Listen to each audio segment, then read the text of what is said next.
చూడండి, ఈ అంత్యకాల దినాలలో ఈ చెట్టులాగా మనము కూడా పచ్చగా ఉండాలి. మనం చిగురిస్తూ చిగురు పెడుతూ మనమే కాదు అనేకులకు సంతోషాన్ని ఇచ్చే వారిగా మనం ఉండాలి. ఇది ఇంత చక్కగా పచ్చగుందంటే కారణం ఏంటి చెప్పండి?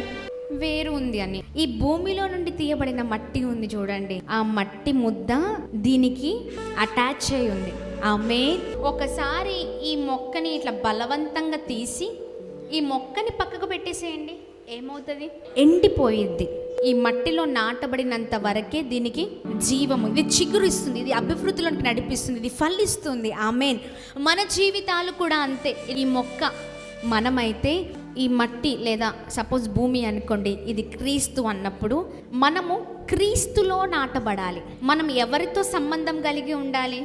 ఈ అంత్యకాల దినాలలో కూడా మనము కూడా అంతే. మనము క్రీస్తులో నాటబడితే మనము జీవిస్తాము.